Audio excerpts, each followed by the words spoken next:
Hello, everyone. Welcome back to Speak Skills Saurabh, the English podcast. I'm Saurabh. And I'm Riya. We're really happy you're here with us today. Before we Greater start, than. quick reminder, if you enjoy learning English with real conversations, don't forget to like this episode and subscribe to our channel. Yes, because when you subscribe, you don't just support us, you support your own English journey. Today's podcast is a little special. Yes, absolutely. Today's episode is specially made because of one of our subscribers' requests. And if she's watching right now, she'll definitely know exactly what we're talking about. Thank you so much for sending your request. Honestly, we love it when you tell us what you want to learn. Exactly. Because this podcast is not just our podcast, it's your podcast. So today, we're talking about something very small, but very powerful in English. Yes, 3 tiny words,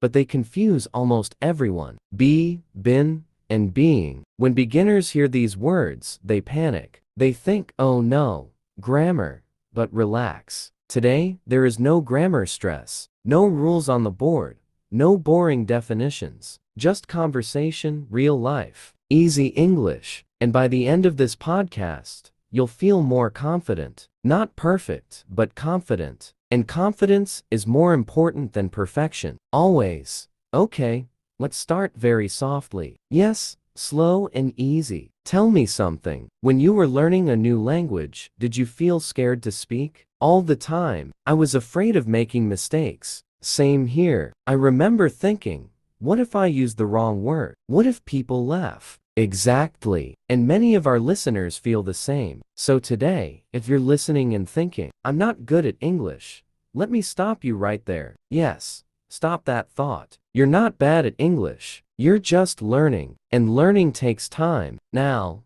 let's come back to our 3 words, be, been, and being. They look similar. They sound similar, but they are used in different moments of life. Not grammar moments, life moments. Let's start with the simplest one, the word be. Be is like a base word, a starting point. We often use be when we talk about something in general, or something that is not fixed yet. Let me give a very easy example. Yes, real life, please. Okay, I say I want to be confident in English. Nice sentence. I'm not saying I am confident, and you're not saying you were confident. I'm talking about a wish, a goal, something I want in my life. Exactly. So be is often connected to dreams or advice or instructions. For example, a teacher says, be quiet, please, or a friend says, be careful, or your mother says, be kind. These are not long actions. They're simple ideas and very common in daily English. Now, let me ask you something, Emma. Go ahead.